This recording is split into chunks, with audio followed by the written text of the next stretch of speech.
aligned with Europe. I want to see if we can get this thing done. You want me to be tough? I could be tougher than any human being you've ever seen. I'd be so tough. But you're never going to get a deal that way, so that's the way it goes.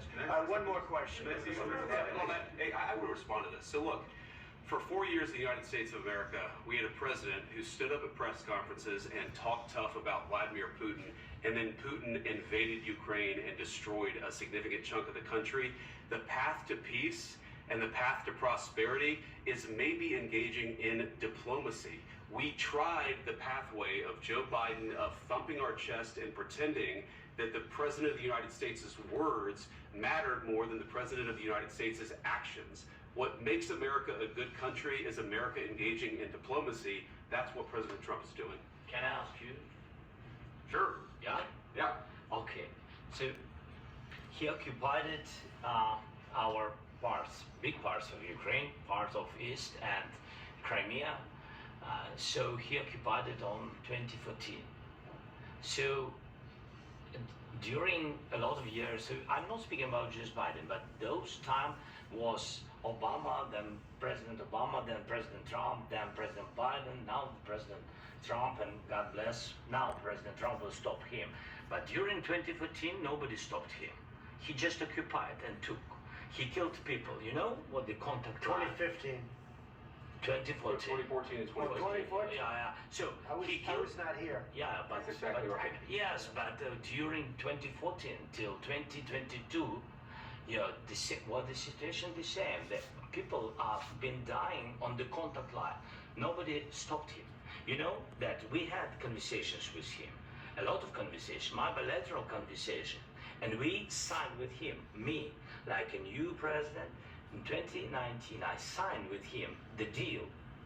I signed with him, Macron and Merkel, we signed ceasefire. Ceasefire, all of them told me that he will never go. We signed him with gas contract.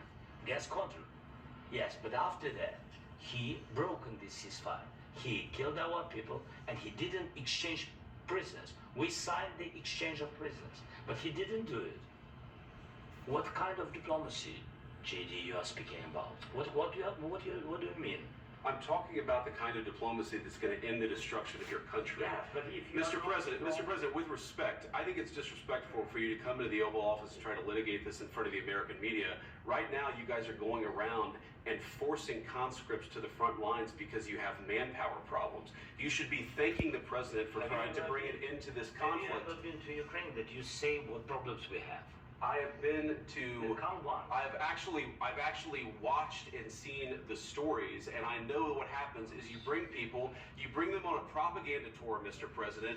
Do you disagree that you've had problems bringing people into your military? And do you think that it's respectful to come to the Oval Office of the United States of America and attack the administration that is trying to prevent the destruction of your country? A lot of questions. Let's start from the beginning. Sure. First of all, during the war, everybody has problems, even you, but you have nice ocean and don't feel now, but you will feel it in the future. God bless. You don't know that. God bless. God bless. You will not have war. Don't tell us what we're going to feel.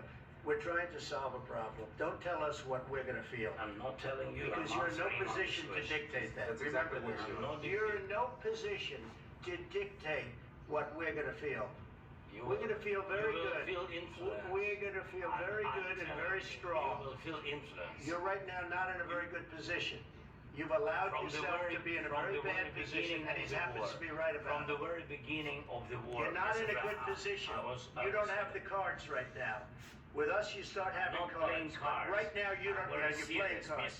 You're playing cards. You're gambling with the lives of millions of people. You're gambling with World War III. You're gambling with World War III. And what you're doing is very disrespectful to the country, this country. That's back to you. Far more than a lot of people said they should have. Have you said thank you once? This entire meeting? No, in this entire meeting, have you said thank you? You went to Pennsylvania and campaigned for the opposition in October. Offer some words of appreciation for the United States of America and the president who's trying to save your country.